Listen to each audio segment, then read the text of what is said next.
This is a review and demonstration of DEWALT's 20V max brushless, cordless, foldable string trimmer, which some may also refer to as a weed whacker.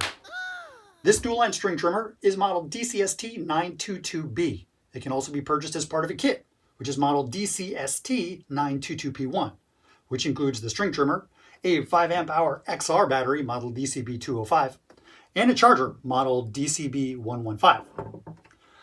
I've been using the tool every week for about 3 months, so I thought I'd share the pros and cons with you, as well as show you the tool in action. As always, please see the information section below if you'd like to jump to a specific point in the video. Let's start with the pros. Oh yeah. One thing that differentiates this model from many battery-powered string trimmers on the market is the foldable shaft. The folding design reduces the length of the string trimmer from 5 feet 3 inches to 3 feet 1 inches, making it easier to stow and transport than other full-size string trimmers, like my longer cord trimmer. Unfortunately, the shaft of the cord trimmer doesn't come apart. However, I have to wonder if DEWALT got the measurements quite right, because I have to apply a little pressure here on the guard in order to bring things together. Perhaps it was intentional to create a locking mechanism, but my concern would be that over time, as the plastic ages, I could possibly break the guard. I'm probably overthinking it. Out of the box, the trimmer's easy to assemble, and while the battery was charging, I simply attached the handle and guard using the included screws, and then I was ready to get to work. One feature I really like is the quick load spool, which makes reloading the 0.08 of an inch spiral line super easy. I can respool this thing in under 3 minutes. Allow me to briefly demonstrate. Cut 20 feet of line, line up the arrows on the head, feed the line through the holes, pull until the ends are even,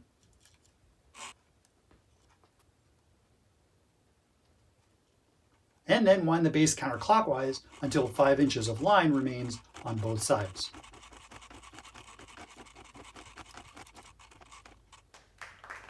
It's that simple. Nice. All right. The tool has a variable speed trigger as well as a locking mechanism and can be run at 2 speeds selected here.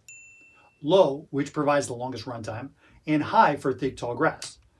Runtime is surprisingly good, and I'm sure having a brushless motor helps. With the included 5Ah battery, the tool runs for over an hour on low and close to 50 minutes on high. Regarding charge time versus runtime, it isn't bad. The 5Ah battery takes about 1 hour and 20 minutes to charge, and that's from no bars on the fuel gauge using the included charger. And of course, if you're heavily invested in the 20V max platform like me, you'll probably have lots of battery packs to keep the tool running as long as necessary. The tool has a 14-inch cutting swath, which is 1 inch larger than the previous version of this trimmer and pretty common for battery-powered trimmers currently on the market.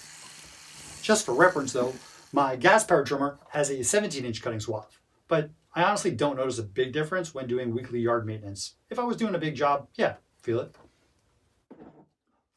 Similar to other trimmers, the tool has the common bump head, so you bump it on a hard surface to release more line. And the trimmer's head stops relatively quickly once the trigger is released, so no more scalping the lawn when I place the trimmer down too quickly.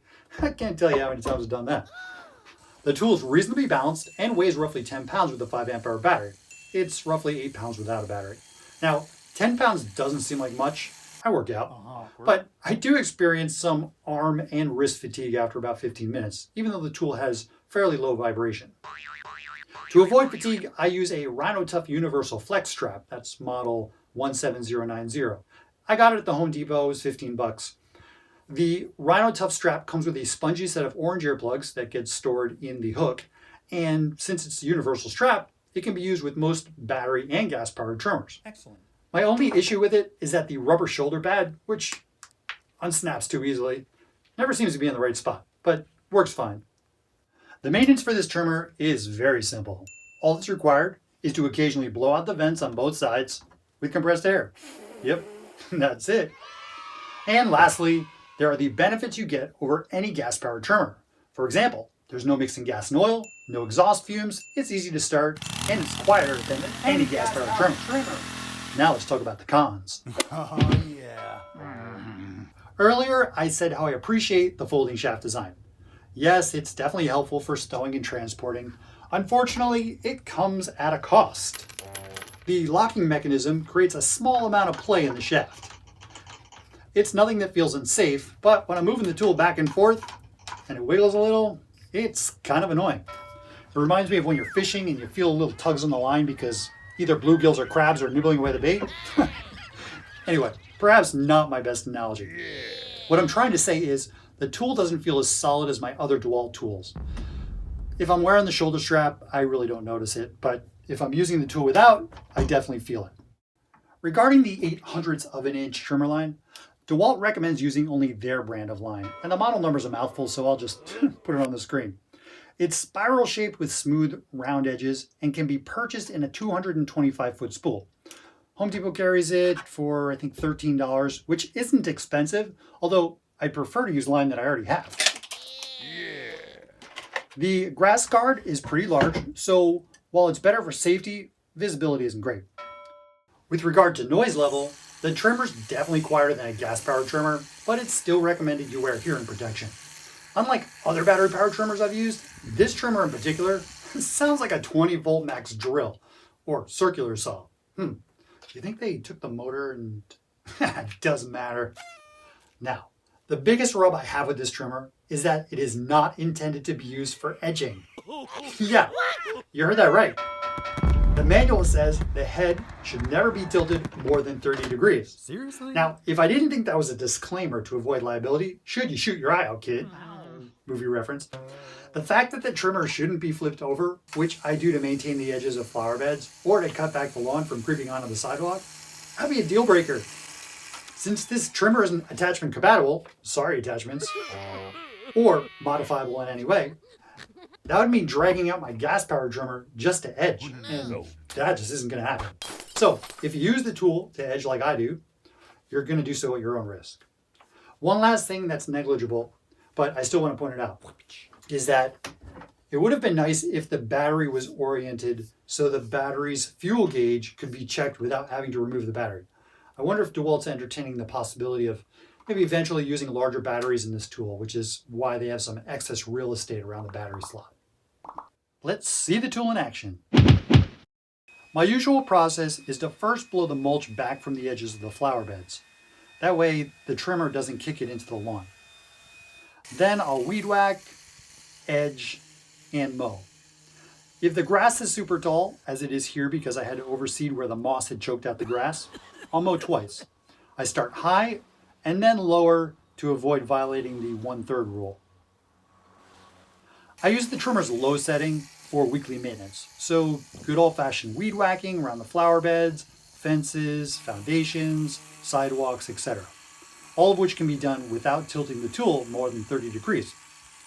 Just be aware that even on low, you can damage fences or window frames, as I've done here, and even skim concrete. The high setting can be used for sweeping, also called fanning, although a handheld blower would be a better tool for that job in my opinion. The tool's power is nice and consistent, and on low, the tool does well in shin-high grass. I'd use high if I was cutting, say, a knee-high field or crabgrass, but for maintenance, low is fine. To show you how the tool does with the tough stuff, I chose these dead sunflower stalks. The tool did pretty well trimming stalks less than a ½ inch, but it couldn't get through anything thicker. Between the really thick stalks and striking the pavers, the 0.08 of an inch trimming line wore down pretty quickly. On high, the tool edges nicely, although again, do this at your own risk since the tool shouldn't be tilted more than 30 degrees. To create new edges around flower beds, I use a spade or a manual edger. Then each spring, I'll use a string trimmer to recut saggy or sloppy edges. This year, I used the DEWALT, and it did well, although I have to admit, this isn't my best work.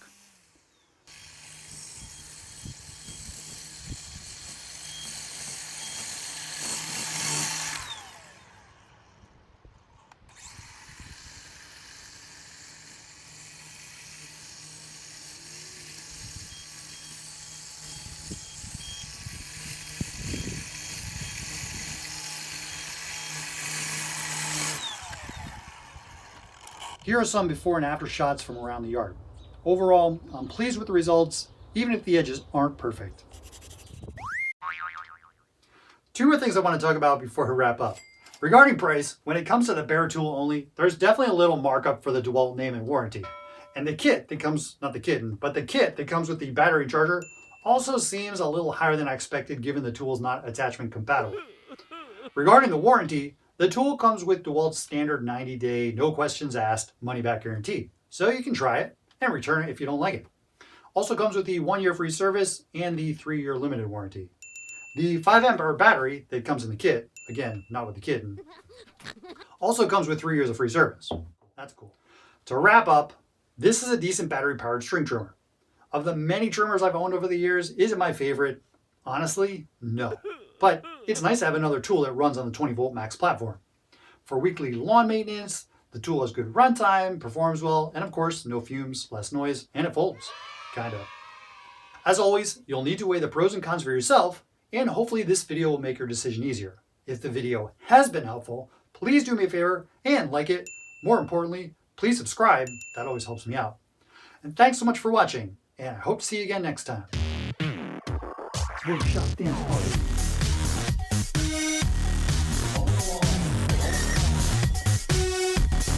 Oh, yeah.